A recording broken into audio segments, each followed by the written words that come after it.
Aujourd'hui dans Sensorship, je reçois Émilie Grégoire, fondatrice d'Iteragir, qui accompagne, forme et supervise les professionnels de l'accompagnement avec une approche profondément humaniste, centrée sur la personne et sur le lien.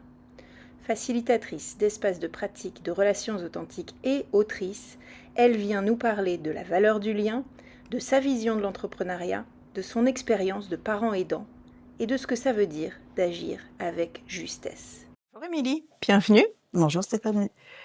Je vais commencer par ton métier. Ouais. Tu fais de l'accompagnement, notamment de l'accompagnement d'accompagnants. Tu as une sensibilité, une attention très forte pour le lien à l'autre. Qu'est-ce qui se joue pour toi et d'où te vient cette sensibilité-là ? En effet, j'accompagne, je forme et je supervise des professionnels de l'accompagnement et j'ai une attention particulière à la question de la relation et de la posture relationnelle et à ce qui se joue vraiment justement et à ce qui va être le plus développant pour les personnes qui sont accompagnées. Mais ça, c'est auprès des professionnels de l'accompagnement. Et puis après, j'ai aussi des gens que je peux accompagner, animer plus dans du collectif dans ces cas-là, sur les dimensions relationnelles et à la fois la relation intrapersonnelle, la relation à soi, la relation interpersonnelle, la relation aux autres, les dimensions de communication, et puis la relation au vivant. Et ça, je crois que c'est une trame de fond de mon activité et de comment je l'amène, cette question du positionnement et et comment je me positionne par rapport à l'autre, quelle place je donne à l'autre. Et quel impact ça peut avoir, qu'est-ce qui va être le plus soutenant, le plus développant. Voilà, donc qu'est-ce qui va être aussi le plus respectueux de l'individu, de son rythme, de ce qui le touche.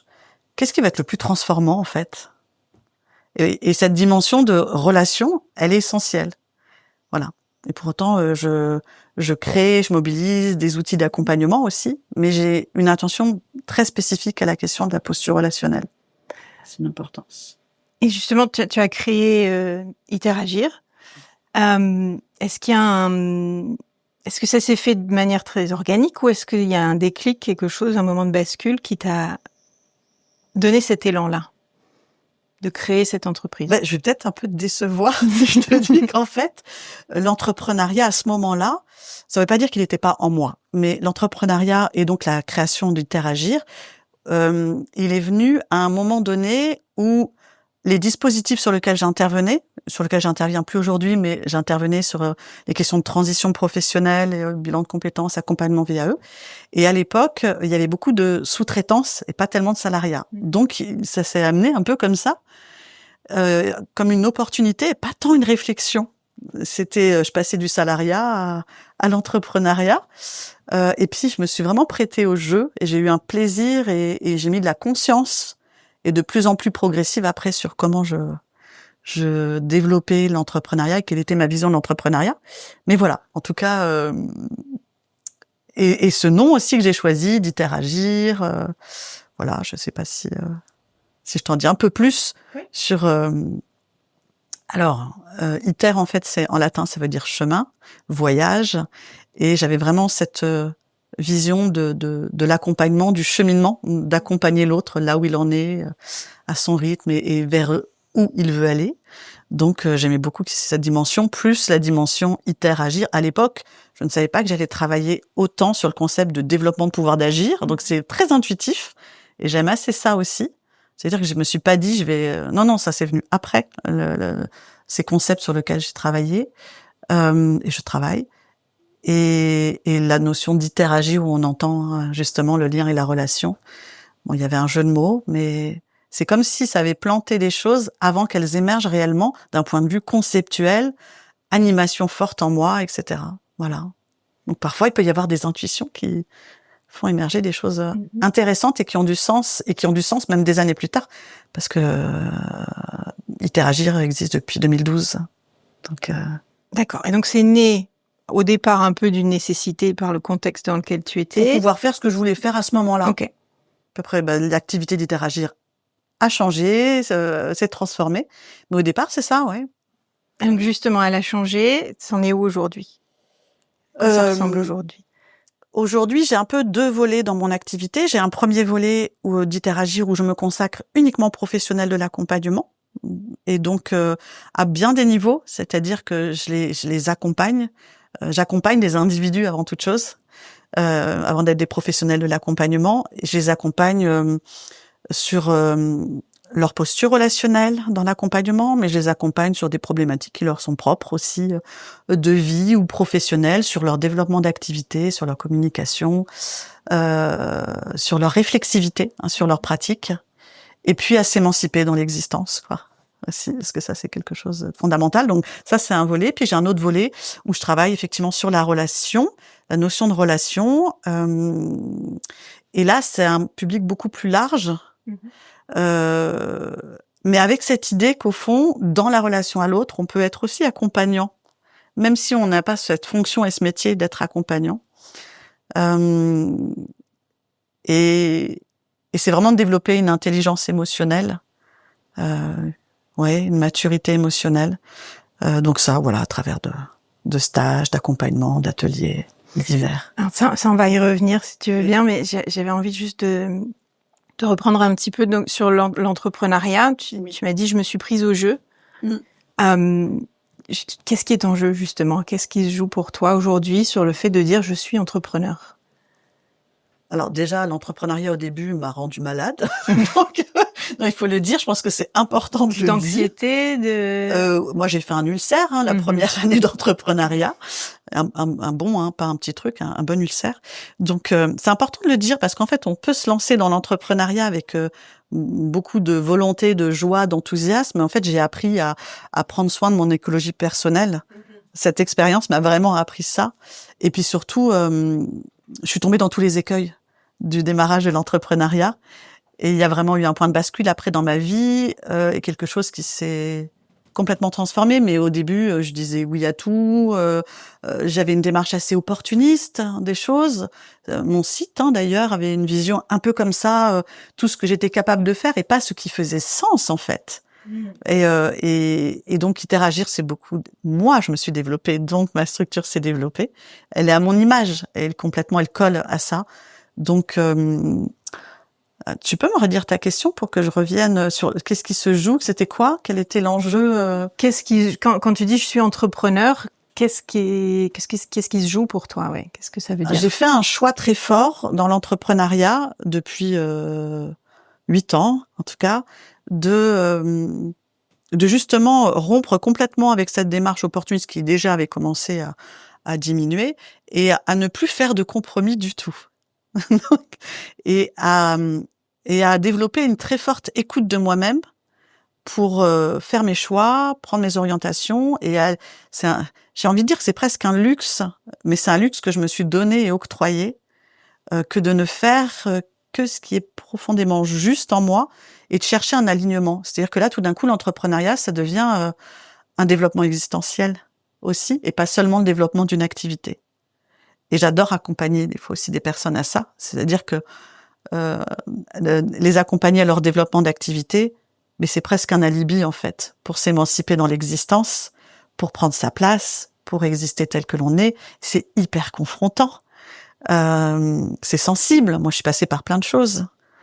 La difficulté de mon image, d'être vue, de mon propos, d'affirmer mon propos.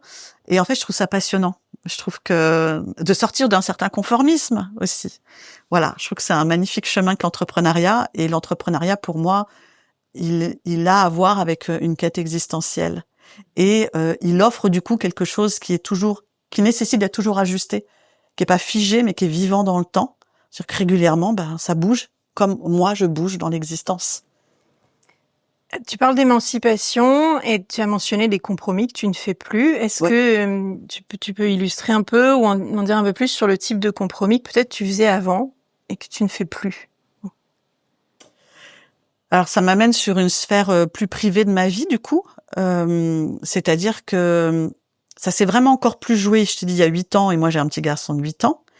Et à ce moment, et donc, je me suis retrouvée très rapidement maman solo avec ce petit garçon et un petit garçon qui a en plus des particularités, donc est né avec une maladie très rare, un handicap, enfin plusieurs spécificités, hein, multifactorielles, quoi.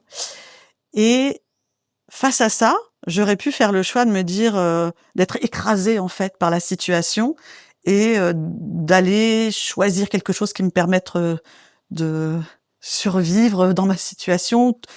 Avant, je faisais beaucoup de formations des professionnels de l'accompagnement, donc je me déplaçais.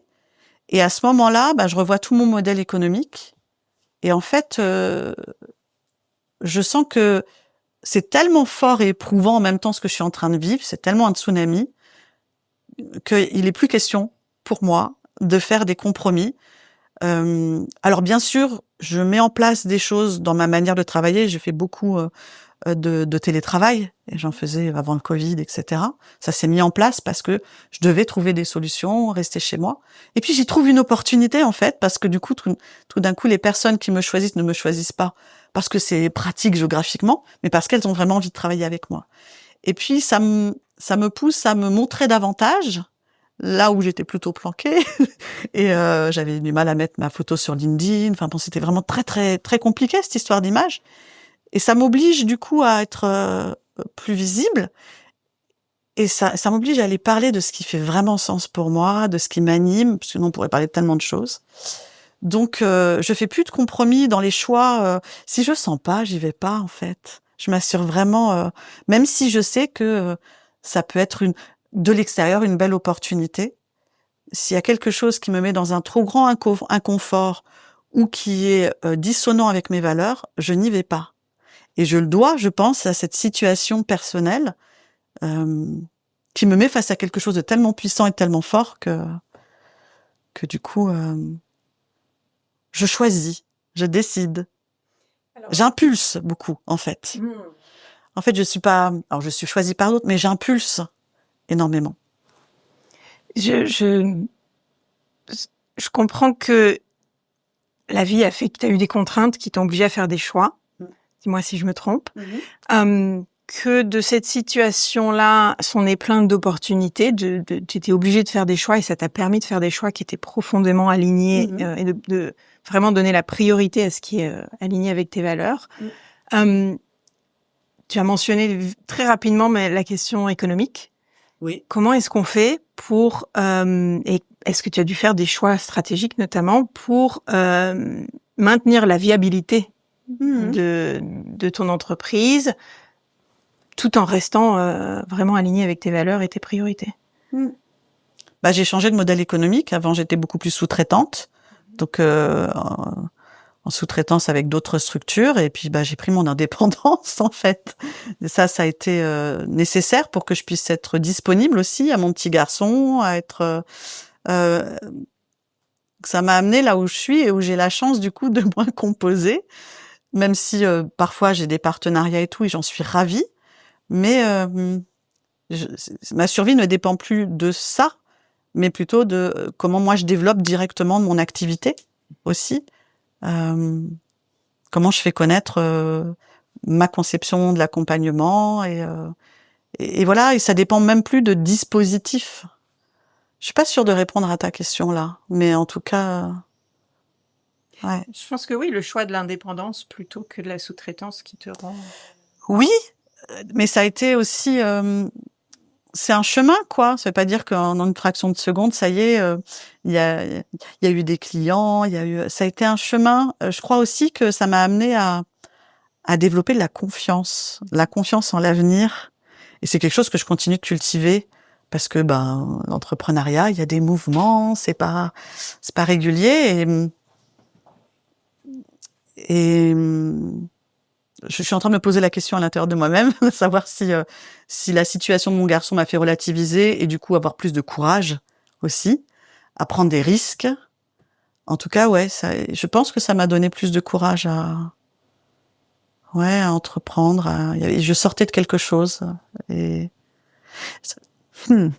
ça avait déjà commencé quand j'ai donc écrit mon premier ouvrage. Il y a un acte d'émancipation qui se fait. D'ailleurs, en fait, il est sorti après. Il avait commencé à être écrit avant. Il a été chamboulé par, effectivement, tout ce qui se passait autour de mon petit garçon.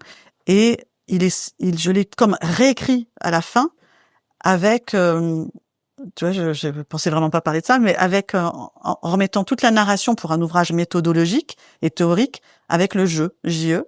Donc il y avait quelque chose qui s'assumait, qui osait dans un ouvrage un peu formel parler de choses plus personnelles et mêler l'expérience à des modalités plus académiques. Et j'ai trouvé que c'était un acte fort. Bon, j'ai été un peu inspirée, quand même, faut le dire, par Carl Rogers, qui tout au long de sa vie est donc un grand chercheur et tout au long de sa vie, ses écrits, ils sont de plus en plus personnels aussi. Il fait du lien avec une vocation religieuse au départ, avec son mariage, et il le fait pas gratuitement, il le fait parce que ça vient étayer ses travaux de recherche. Et tout d'un coup, c'était oser se montrer, quoi, être sur ce chemin d'authenticité. Voilà. Donc, tu parles de ton premier livre. Tu as mentionné une méthodologie. C'est quoi? C'est vraiment la description de la posture d'accompagnement que tu as créée? Alors, j'ai conceptualisé une approche qui s'appelle l'ACPPA, l'approche centrée sur la personne et son pouvoir d'agir. Donc, fortement inspirée de l'approche centrée sur la personne de Carl Rogers, mais aussi des apports de l'accompagnement du développement du pouvoir d'agir des personnes. Effectivement, l'ouvrage, il a à la fois une réflexion théorique sur comment on peut accompagner dans une posture humaniste profondément, avec un principe de co-construction du parcours d'accompagnement. Et puis une partie de l'ouvrage est pas théorique, mais vraiment pratique, avec une boîte à outils pour les accompagnants. C'est vraiment à destination des accompagnants, avec un tas de méthodes et d'outils pour la méthode, du coup, pour mettre en place cette approche.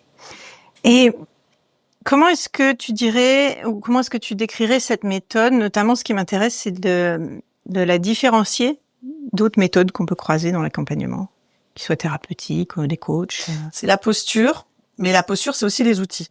C'est le fait d'être dans une approche qui sort d'un paradigme qui est celui de l'expertise, du diagnostic et de la posture de sachant, en fait.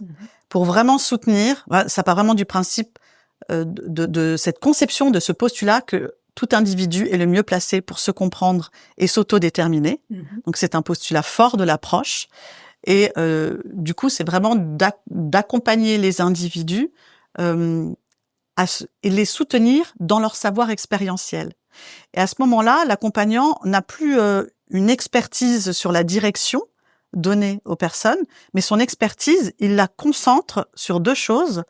Son expertise, il la concentre sur le processus méthodologique et sur la relation, justement, la posture relationnelle et tout ce qui va se jouer dans la relation et ces éléments-là. Donc les actes de langage, les attitudes, l'impact de tout ça. Donc ça déplace complètement dans un système où on est encore très habité par le modèle du médecin qui fait fait une expertise et puis pose un diagnostic et fait des préconisations. Voilà, donc c'est de moins en moins présent quand on parle d'accompagnement, mais c'est encore très présent et surtout dans certains domaines.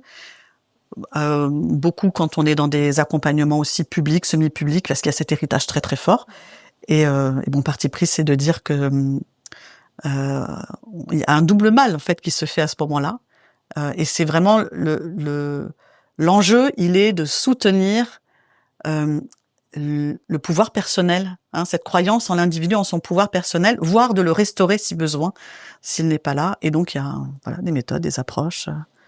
Et comment tu fais, par exemple, pour créer ce climat de sécurité avec les personnes que tu accompagnes, pour qu'elles aillent chercher leur propre pouvoir d'agir, justement? J'imagine qu'il faut C'est pas tant le pouvoir d'agir, c'est déjà l'alliance de travail qui va s'instaurer, c'est dans la relation. Après, c'est plus le processus méthodologique qui va, et du coup d'avoir la posture concordante à ce processus méthodologique qui va soutenir après le développement du pouvoir d'agir. Et ça s'appuie pas mal aussi sur des apports de sciences de l'éducation, de pédagogie expérientielle, de mise en situation. Voilà, j'ai l'impression que je jargonne un peu là. Je vois pas comment faire autrement là tout de suite. Mais voilà, on peut utiliser toutes sortes de stratégies de détour, du photolangage. Et après, il y a un processus qui va être accompagné et qui s'appuie un peu sur la psychologie du développement, avec l'idée qu'un individu se transforme ou apprend à partir du moment où il vit lui-même une expérience, qu'il traite cette expérience et qu'il l'intègre. Et du coup, le processus méthodologique, il joue complètement là-dessus. Et il est soutenant pour permettre aux individus de s'autodéterminer, de prendre des décisions par elles-mêmes. C'est aussi apprendre à faire des choix. Et puis d'être dans une mise en mouvement. Mais la mise en mouvement n'est possible que s'il y a réellement un accueil de la personne avec son vécu, sa situation, la manière dont elle vit sa situation, ses enjeux personnels. Et du coup, il ne s'agit pas d'être dans une généralisation, comme on peut avoir dans une expertise où on va être dans des catégorisations, mais au contraire revenir à de la singularité de l'individu. J'espère ne pas avoir trop jargonné. J'essaye de faire passer des idées. Je suis sûre que c'est un peu flou, un peu abstrait. Puis en même temps, il y a des éléments clés qui sont importants de poser. En fait, ce que je retiens, moi, si je peux essayer de reformuler un petit peu, c'est que tu veux être... tu mets un point d'honneur à être vraiment dans l'accueil de la personne, dans son individualité, dans sa situation propre. Il y a d'ailleurs un mot qui revient souvent dans ton travail, c'est l'authenticité. Et je voulais justement te poser la question de qu'est-ce que ça veut dire l'authenticité pour toi? Quelle place elle a dans ces relations, notamment d'accompagnement, mais peut-être dans les relations en général? Peut-être qu'on ouvre un petit peu. Et est-ce que tu la différencies ou la regroupes avec la notion de vulnérabilité? Ouais, peut-être qu'on peut ouvrir. Effectivement, on a été beaucoup là autour de l'accompagnement, de cette approche-là. Et peut-être on peut ouvrir aux relations sur l'authenticité. Et l'authenticité, c'est plusieurs choses. C'est la conscience de soi à l'instant présent. Donc ça passe par ça. Comment je m'accueille dans l'instant présent. Il n'y a pas d'authenticité sans ça. Si j'ai pas cette conscience-là, et ça se cultive. L'authenticité, j'aime beaucoup la notion de responsabilité émotionnelle. C'est vraiment de prendre conscience de ce qui m'appartient à moi dans la relation et de ce qui t'appartient à toi. Tu vois, si on a quelque chose, comme on est en relation, on est forcément impacté par l'autre. On peut être agi par l'autre, on peut être nourri, agité, etc. Et c'est vraiment dans ce lien-là de prendre la conscience que ce qui est présent en toi, ça t'appartient.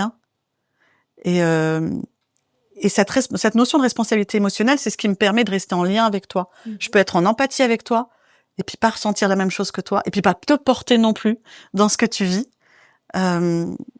Et c'est une vraie clé de bonheur, parce que on peut avoir tendance à vouloir se suradapter, on peut avoir tendance à ménager l'autre, on peut avoir tendance à édulcorer notre propos, et là, c'est de pouvoir exister authentiquement avec ce que l'on est, en présence de l'autre, mais en le formulant de manière responsable, ce qui fait que c'est pas de l'accusation, tu n'es pas responsable de mon émotion.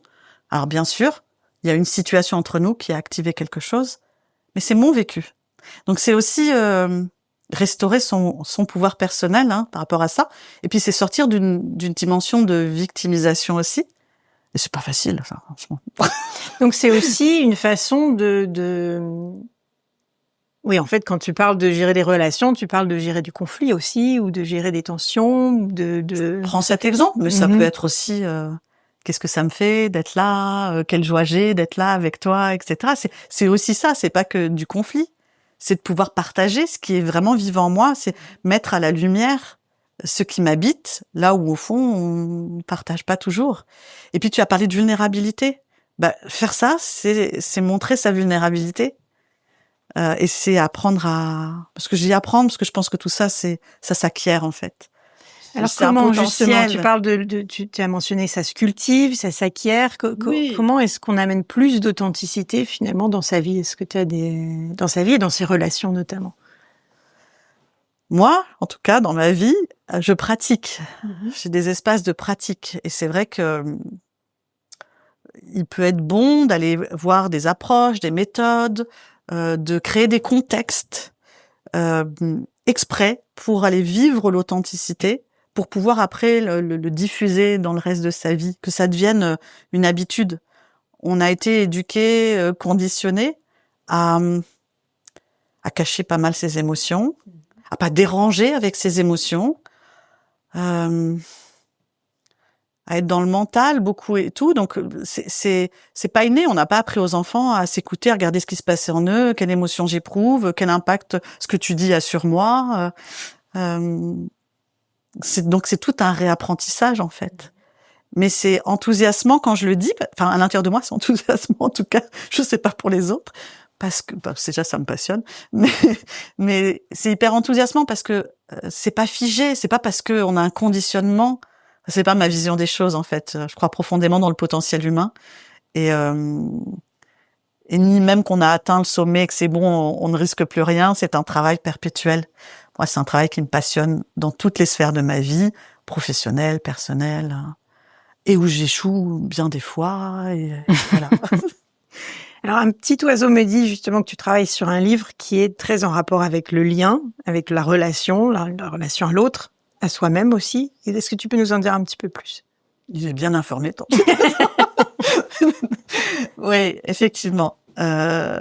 J'ai eu l'émergence d'écrire un autre livre très différent sur la relation. Je ne sais pas quel titre il aura, on n'en est pas là, je suis en cours d'écriture et c'est une étape passionnante. Mais ce qui est sûr, c'est que c'est un ouvrage sur la relation à soi, donc la présence à soi, qui est une étape nécessaire à toute autre chose. La relation à autrui et un certain nombre de choses aussi, d'outils et de réflexions sur la communication. Et puis aussi sur... non, je vais aller... voilà, je vais rester là-dessus.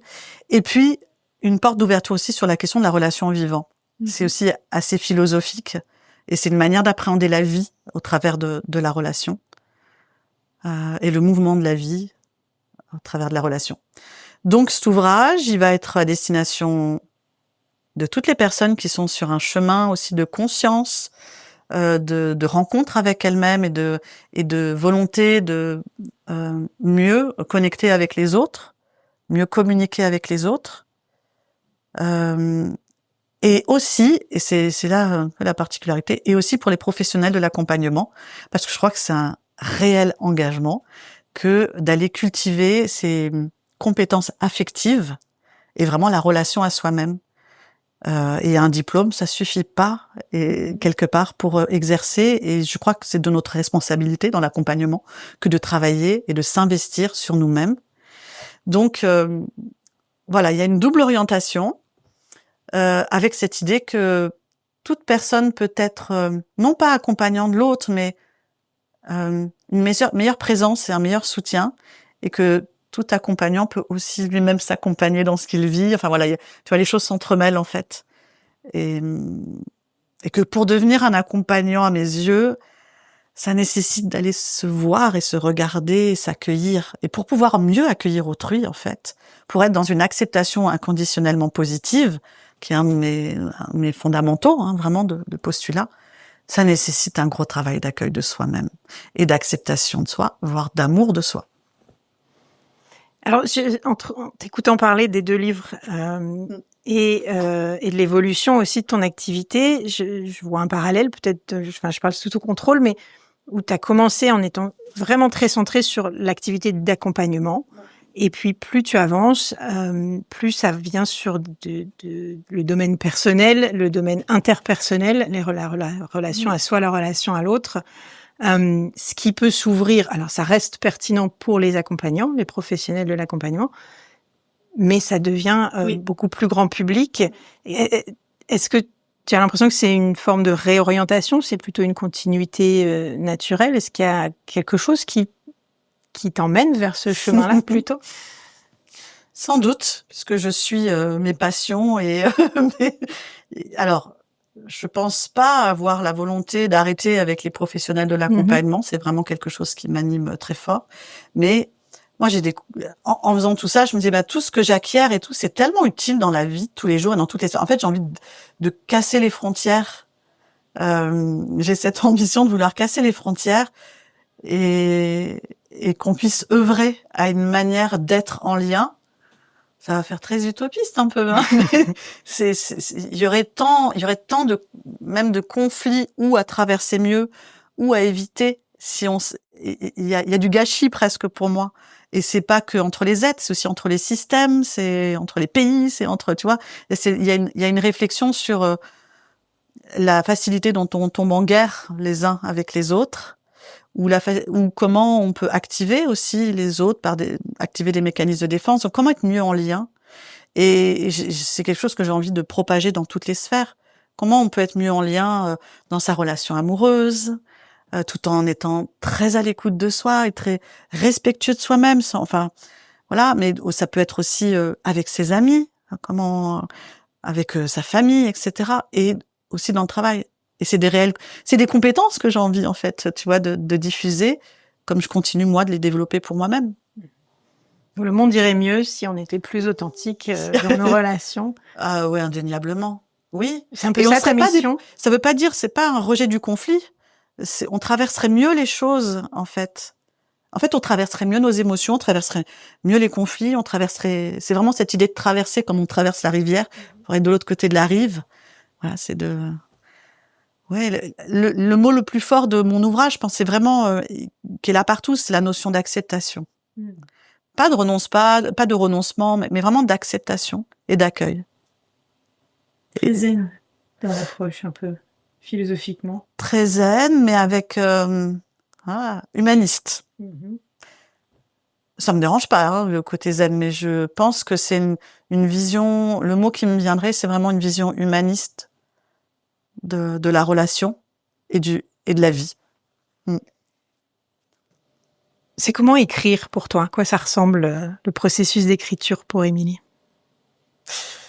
Ça fait mal au dos. Non, j'écris beaucoup couché.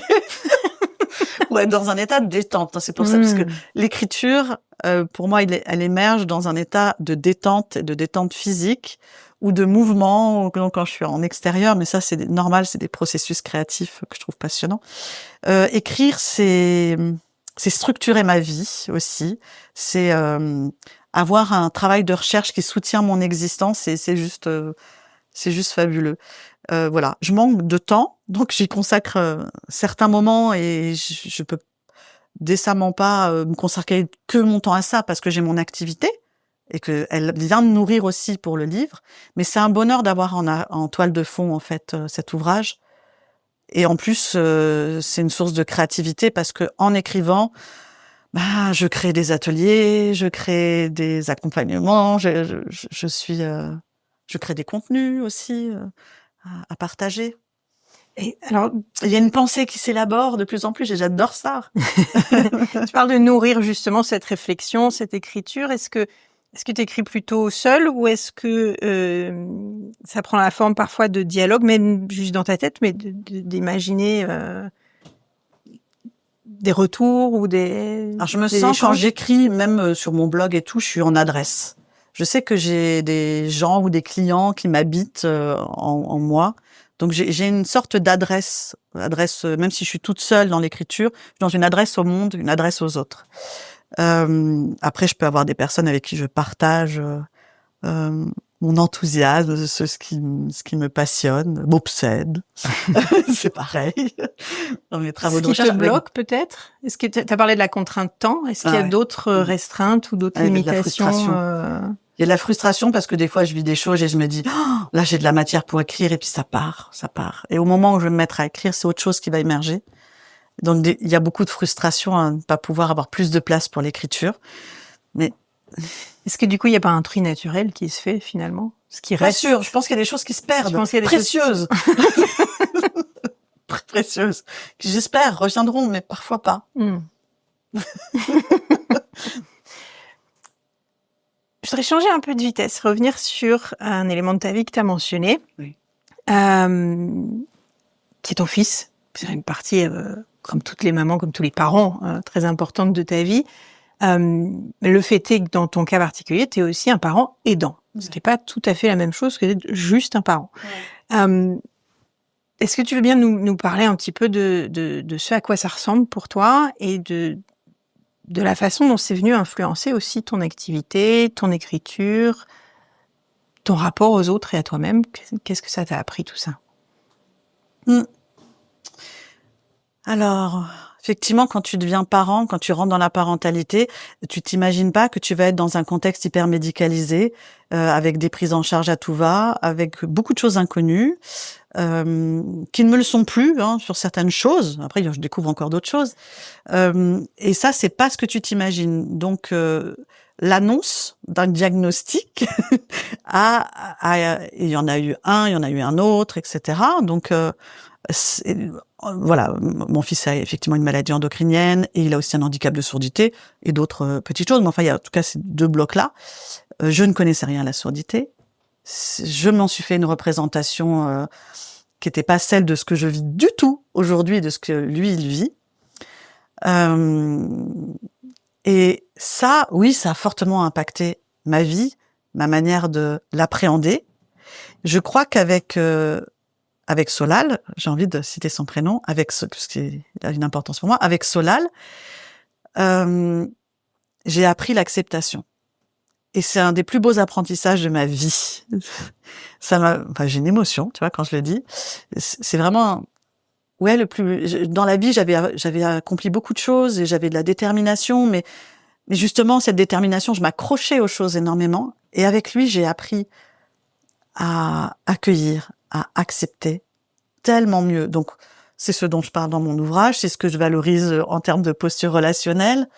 Et j'ai plus du tout la même appréhension de l'existence. C'est comme si du jour au lendemain, j'avais été foudroyée, j'avais pris la foudre et que j'étais plus la même du jour au lendemain. C'est un peu particulier, ça n'a pas été progressif, ça s'est fait d'un coup. Il y a comme eu une ouverture aussi à beaucoup de choses à ce moment-là, à d'autres philosophies, à d'autres conceptions, qui font que ma vie, elle a jamais été aussi belle, au fond, que ces 8 dernières années, bien qu'il y ait des épreuves et des choses compliquées. Mais je suis en gratitude, je ressens la beauté de la vie maintenant. Ça me fait penser aussi à le côté hyper médicalisé, les diagnostics, les examens, ce que tu disais un peu plus tôt sur ta posture d'accompagnement, qui est de ne pas être... le lien, je l'imagine pas, c'est pas que dans ma tête. Il y a quelque chose sur le fait de ne pas être en position de sachant, de diagnostic, de prescription, et d'être vraiment dans l'accueil, en fait. Oui. C'est ça, tu as dû accueillir ton fils, parce qu'il était ce qu'il était, et en fait, en tant que parent, on n'a pas le choix, finalement. Alors pour toi, c'est plus flagrant parce qu'il était peut-être un peu plus éloigné que ce que tu pensais. Mais en réalité, tous les parents, on accueille l'enfant qu'on a. Et on le choisit pas. Oui. Mais quand on apprend, quand on a une annonce médicale comme ça, je me sens très appartenir à la communauté des parents qui reçoivent un diagnostic sur leur tout petit, ou plus grand. On doit faire le deuil. Quand même. On passe par une phase de deuil par rapport à ce qu'on s'est imaginé dans l'arrivée d'un enfant. Et je veux pas l'édulcorer, ça. Tu vois, je veux pas dire ouais, non. Non. Franchement, ça a été un foudroiement, il m'a fallu du temps, vraiment une année. En plus, c'était une situation extrêmement anxiogène parce que moi j'avais peur qu'il décède, hein. Et la première année de vie, quand il a 1 an, c'est voilà, il a passé tout ça, OK. C'est particulier. Moi, de vivre ça, c'est vraiment particulier.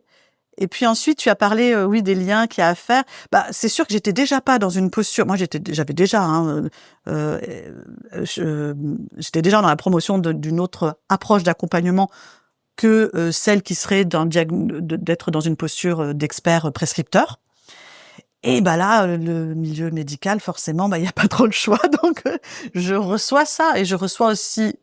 Voilà, moi je suis pas dans le médical, je porte pas de jugement là-dessus, et puis et j'ai vu des gens très bien formés dans l'annonce des choses, et parfois d'autres pas. Mais en tout cas, ce qui est sûr, c'est qu'il y a une violence du diagnostic, et ça, faut le gérer après. Voilà, faut le gérer après. Et c'est pour ça que même si c'est pas sur les mêmes choses, c'est jamais anodin de poser un diagnostic à quelqu'un, de lui dire qui il est, comment il est, enfin de mettre une étiquette. C'est jamais anodin. Et il peut y avoir de la violence à ça. Parfois, il peut y avoir de la réassurance pour certains, se dire ah ça me donne. Mais je préfère accompagner l'émergence et que les individus s'autodéterminent et se déterminent et vraiment plutôt que ce soit moi avec tous mes prismes et tous mes. C'est vrai qu'un diagnostic, ça peut être une clé de lecture. Ça peut nous éclairer sur pourquoi il y a certaines choses qui fonctionnent. Je suis pas anti-diagnostic. Non, c'est ça. C'est nécessaire dans certains cas. Mais ça peut aussi être très limitant. Parce que ça met dans une case et par définition, ça pose... En tout cas, dans certains cas, ça peut être violent. Et des fois, on n'a pas le choix que d'être face à cette violence non plus. Donc, ouais, c'était un foudroiement. Bon, en plus, voilà, du coup, je me retrouvais toute seule aussi avec lui. Et oui, il y a quelque chose qui a lutté. Il y a vraiment eu un processus qui s'est mis en œuvre. Est-ce que j'ai été sur ta... Tu penses que j'ai été sur ta question? Je m'interroge. Est-ce qu'on peut revenir, t'en as parlé un tout petit peu tout à l'heure, sur comment tu concilies ta vie professionnelle et ta vie de maman aidante? Ça fait beaucoup. Ouais, mais moi, je suis contente que tu me poses cette question-là, parce que je pense à tout plein de personnes qui peuvent se mettre des limitations dans la réalisation. Et évidemment, c'est pas le même contexte que d'entreprendre quand on n'a pas d'enfant. C'est pas le même contexte d'entreprendre quand on n'est pas parent aidant, etc. Si on est en couple, pas en couple. Bon, mais je le fais. Je sais pas si c'est une réponse très développée, mais je le fais. Voilà, je suis tout ça. Alors bien sûr, je vis des frustrations. Des moments donnés, je préférerais créer des choses, concevoir, que d'aller à l'hôpital et faire des rendez-vous. Mon fils, il aimerait sans doute faire autre chose aussi. Voilà, c'est comme ça. Ça fait partie de l'aventure et du parcours qu'on a à vivre. Et encore une fois, je crois qu'il nourrit énormément qui je suis, mon chemin, ce que j'offre au monde aussi. Voilà. Et quand on sait que Solal, et ça je l'ai appris que après sa naissance, signifie le guide, celui qui ferait le chemin, eh ben oui, pour moi, il a joué ce rôle-là, effectivement. Je l'éduque, je l'accompagne humblement comme je peux, avec tout ce que je sais, je ne sais pas, et en même temps, mais ça je pense que les enfants, pour tout parent, sont des révélateurs de chemin, et nous renvoient à ce qu'on a aussi ce qu'on a à entendre, ce qu'on a à voir, en fait. Tu mentionnais l'importance de son prénom, Solal. Est-ce que tu as envie de nous raconter un peu? Oui, Solal, moi, depuis que j'ai l'âge de 20 ans, je dis que si j'ai un fils, il s'appellera Solal, parce que j'étais très littéraire, j'ai fait des études littéraires, et donc c'est un personnage de littérature. Donc c'est resté en idée fixe comme ça, et c'est très drôle, parce que moi, j'ai pas eu un enfant très jeune, j'ai eu un enfant à 37 ans. Et donc je lui ai donné ce prénom, effectivement. Et je n'ai su qu'après que ce prénom voulait dire le guide, celui qui ferait le chemin. Et c'est marrant, du coup, pour moi. Et c'est comme si tout ça était préparé, tu vois, longtemps à l'avance dans mon existence. Sa venue, cette rencontre et ce chemin qui s'ouvre. Je me sens en gratitude. Alors, on a parlé du livre qui est en gestation. Oui. Est-ce qu'il y a d'autres projets en cours ou d'autres ou qui t'animent particulièrement là maintenant? Il y a toujours d'autres projets en cours. Voilà, c'est un espace de créativité. L'entrepreneuriat, c'est quoi? C'est un amusement et un espace de créativité infini. La difficulté, alors j'ai appris à être patiente et à mettre du temps pour réaliser certaines choses. Mais oui, il y a toujours plein de projets. J'ai des stages que j'anime de présence et de relations authentiques. J'ai des ateliers en ligne parce que je veux vraiment insuffler cette notion de pratique régulière. Donc des ateliers là que je vais appeler donc sentier relationnel. Donc vraiment pour à la rencontre de soi, des autres, pratiquer ensemble. Je continue mes accompagnements, mes supervisions de professionnels. Et j'ai sans doute plein d'autres choses, tu vois, qui sont là. Et il y en a trop. Mais c'est de la joie. La création et l'élan, voilà, je soutiens cet élan, même si, je fais avec le temps dont je dispose. Si tu pouvais rêver un projet fou, sans les contraintes de temps, peut-être les contraintes d'argent, qu'est-ce qui te ferait... Qu'est-ce qui t'inspirerait? Bah, en ce moment, et cette année particulièrement, je prends la conscience de l'importance de la coopération, plus fort encore qu'avant.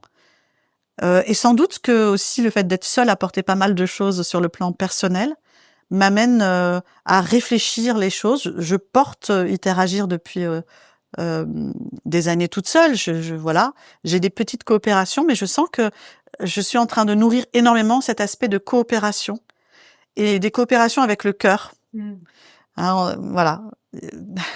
Ce qui me guide, c'est pas l'opportuniste et la stratégie en premier, mais je peux faire stratégie de ce qui fait sens et de cet élan du cœur. Du coup, je vois que j'ai vraiment l'envie de plus en plus de pas porter tout, et puis de créer comme ça des équipes sources. Donc de nourrir des coopérations. Pour l'expérience aussi que ça me fait vivre d'un point de vue relationnel, il y a un truc méta quoi qui est là aussi. Il y a ce qu'on va offrir pour autrui, et puis nous, comment on se nourrit de ça, et comment on crée et on élabore à partir de ça sur la coopération, l'authenticité dans la coopération. Voilà, donc je pourrais dire que ça pourrait grossir. Et en même temps, tu vois, j'avais pas envie de tout tracer parce que je sens que les choses émergent tellement facilement que je crois que je ne peux pas présupposer ce qui va encore émerger. Mais ce qui est sûr, c'est qu'il y a quelque chose autour de soutenir une autre vision de la relation, la coopération, l'authenticité, continuer à soutenir la co-construction entre les êtres. J'ai l'impression que tu restes très à l'écoute de ce qui peut émerger sans forcément aller chercher les objectifs à long terme, et que tu veux rester très... Et pourtant, j'ai fonctionné à l'opposé et j'ai accompagné les gens à mettre en place des stratégies et donc, tu vois, et être dans des objectifs. Et j'ai appris, l'objectif m'aide pour mettre en mouvement, et dans l'approche que j'ai modélisée, la CPPA, il y a une place aux objectifs pour la valeur que ça a de mise en mouvement, mais c'est pas une rigidité. Et donc, du coup, que le processus soit vivant, c'est important.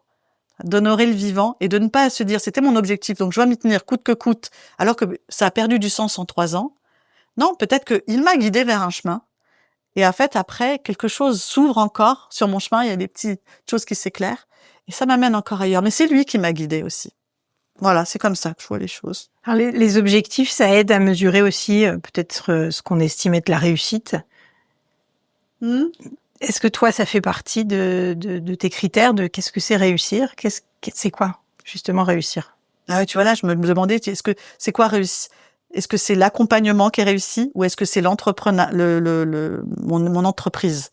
Et je sais pas, du coup, où est-ce que tu m'amènes, du coup, là?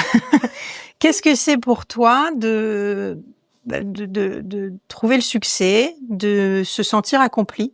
Qu'est-ce qui fait que toi, tu te dis, je suis au bon endroit, je me sens bien, j'ai réussi tel projet? Dans ma vision, la réussite, c'est un alignement, en fait, entre qui je suis, la rencontre aussi de ce qui active, anime les autres. C'est-à-dire, il y a une rencontre entre ce qui m'anime et que j'ai envie de proposer et le besoin de l'autre.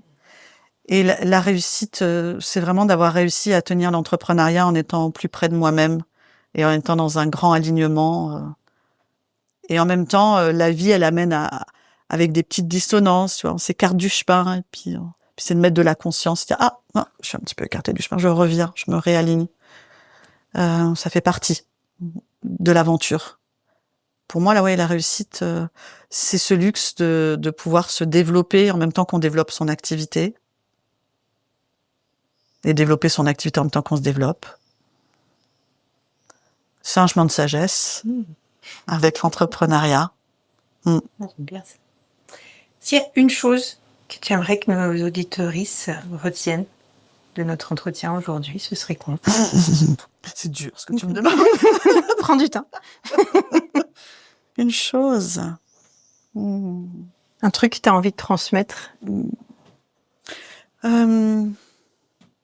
Ce qui me vient comme ça très spontanément, sans me censurer, c'est le potentiel humain.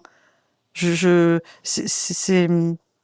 quelqu'un peut sortir de dire je suis ceci, où moi je suis comme ça, avec des limitations, et de se dire, non, en fait, je peux grandir, je peux me développer, je peux sortir de mes écueils relationnels, je peux arriver à, à être dans l'action si je me représente comme quelqu'un qui procrastine. Tu vois, c'est de se dire, si, ça y est, je sais. Ça me vient. Attends, je cherche le mot. C'est un concept qui est très important pour moi, c'est le concept de non-déterminisme. Voilà, c'est ça. C'est ça que j'aimerais qu'il soit retenu. C'est de se dire, il y a pas de fatalité. Et en tout cas, moi, j'ai cette croyance très forte de non-déterminisme. Ouais. Quel conseil, singulier ou pluriel, est-ce que tu donnerais à quelqu'un qui a envie d'amener délibérément plus d'authenticité dans ses liens, dans ses relations? Trouver des lieux, ça peut être des lieux ressources. Trouver des personnes ressources. Trouver des textes ressources aussi. Hein, on peut apprendre beaucoup par l'écriture, mais je crois que la théorie ne suffit pas. Vraiment pas. Et je pense que c'est vraiment en osant aller dans des espaces de pratique. Et pratiquer constamment. Ouais, élever son niveau. Ouais, vraiment, c'est la pratique, quoi. C'est aussi simple que ça. Et alors, juste, qu'est-ce qui t'inspire en ce moment? Est-ce qu'il y a une lecture en particulier, un podcast, quelque chose que tu as envie de recommander?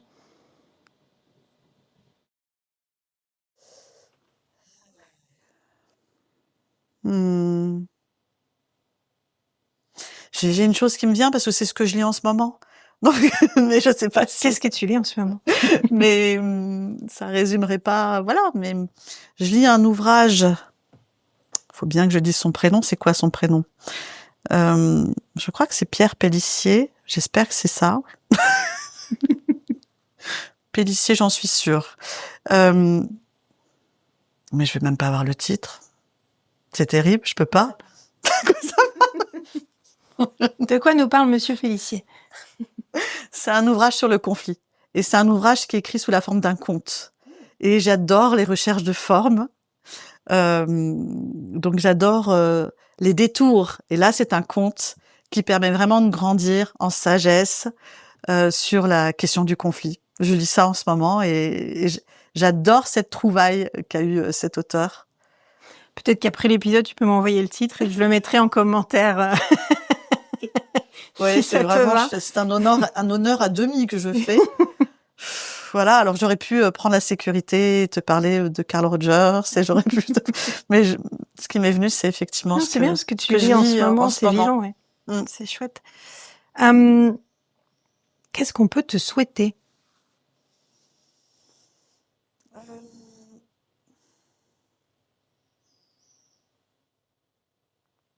De continuer sur à veiller lorsque je suis en déséquilibre, à revenir à mon équilibre. Rester en vigilance. C'est ce que je fais, mais en tout cas voilà, être parce que j'ai pas envie qu'on me souhaite quelque chose et que si j'ai bien envie qu'on me souhaite des choses, il y a pas de souci, mais ce qui me vient, c'est que j'ai pas envie que le chemin soit tout tracé. Il y a toutes les curiosités de la vie que j'ai envie d'accueillir, et même les épreuves, même les qui feront partie de mon apprentissage. Tu vois, donc ta question, je sens que j'ai buté dessus parce que j'ai pas envie qu'on me souhaite de la réussite, j'ai pas envie qu'on me souhaite non, de continuer à accueillir et de veiller à mon équilibre, à mon écologie personnelle, de continuer dans ce chemin-là. Donc que de belles choses continuent de t'arriver et que tu sois en mesure de les accueillir. Exactement. Et de voir ce qui vient. Ouais. Super. Où est-ce qu'on peut te retrouver? Où est-ce qu'on peut te suivre, te contacter si besoin? J'ai un site qui s'appelle iteragir.fr avec un blog. Et après sur les réseaux sociaux, sur LinkedIn, sur Facebook également. Voilà. Ok, je mettrai tous les liens Merci. en commentaire. Merci beaucoup, Émilie. Merci Stéphanie. D'avoir passé ce temps avec moi aujourd'hui, c'était un plaisir. Un chouette moment partagé avec toi. Merci. À bientôt. Tu reviendras pour ton nouveau livre? Oui. Super. J'ai pas hésité.